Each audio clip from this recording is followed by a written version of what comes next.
All right, y'all. Good morning. Good morning. I'm sitting here, starting off my day, sort of, well, so to speak. I've already exercised and taken my kids to school and all that kind of stuff. Well, done one of my exercise routines, that is, because I split mine up. But anyhow, sitting here drinking my coffee, and it is without sugar, without sweetener. Now, you may be surprised to know that I actually do usually put sugar in my coffee. Like I'll put a little bit of what kind of sugar is that?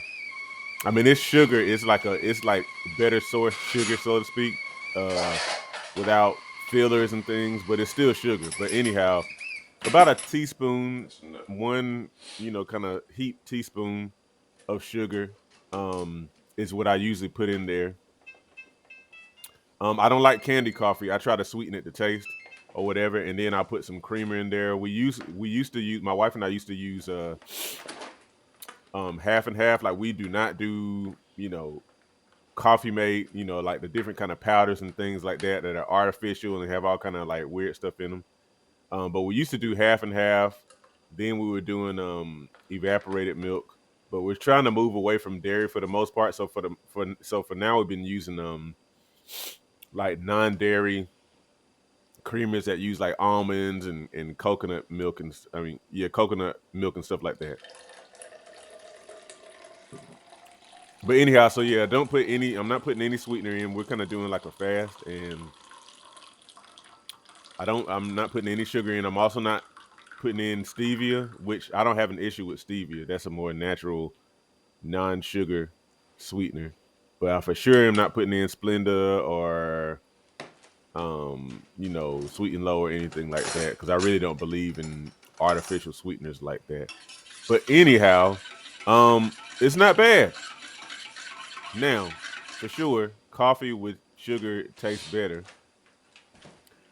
but it's something about whenever you kind of like are getting off or something like that, or like you're deciding to do without the sugar. You kind of have like this resoluteness, like, well, I'm not doing it, so I might as well see what I can get out of it this way. And it's not bad. It's not bad. You have the flavor of the coffee, which is you know, coffee, a little slight bitterness to it. But I did use French press for the coffee as well, so it's a little more smooth than it is if you just do like a percolator, like a regular drip coffee machine. So it's a little bitter, but it's still smooth. And then the almond and coconut milk creamer is pretty smooth as well. But anyway, I'm saying that to say, for those of you who use sugar in your coffee, I'm not saying don't do it. Now, if you do use a lot, I definitely recommend that you lessen that because I recorded a podcast recently about how harmful sugar actually is. Now, again, don't get me wrong. I usually use a little sugar in my coffee, but the thing is, sugar in our society is truly like it's like a big epidemic of addiction, because sugar is in everything. It's in everything, and it actually really does cause us to become addicted. So it's a good idea to kind of distance yourself from it, to not use as much, or to sometimes not use any at all, um, because it can be harmful to your body. It can be addictive, and it can actually cause health problems like diabetes. It can contribute to different cancers and stuff like that. But that said, if you actually try stuff without sugar, your body can get used to it. It can, but you honestly just have to be willing. You have to be willing to try it. You got to be willing to kind of go out there and try it. I think a lot of times the biggest hurdle for us is that we're just kind of nervous. I can't do without my. A lot of times that's what we say. I can't do without my sugar. I can't do without this. I can't do it without that. And so you don't even try it.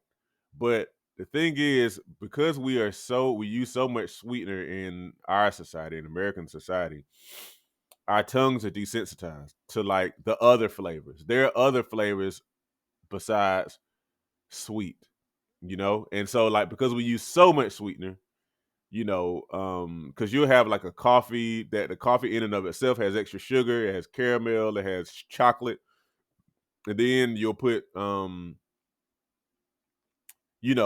whipped cream on top. and more chocolate or more caramel. And I'm telling you, like, not only is that kind of desensitizing, or yeah, it's desensitizing your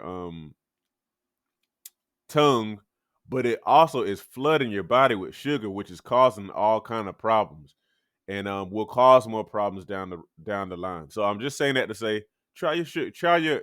I was gonna say try your sugar without coffee. No, try your coffee without sugar. Try it. Just try it. Just try it. Give it a chance. Now, don't expect it to be like it is with sugar, but you'll learn to appreciate it, and you will be all right, and your body will probably be more all right because of you not doing sugar. And then if you use a little sugar here and there in the future, you're not going to use as much because you actually are attuned a little bit more to the other flavors. Okay, so that's all I wanted to say here. Enjoy your coffee, get your day started. I'll see you guys later.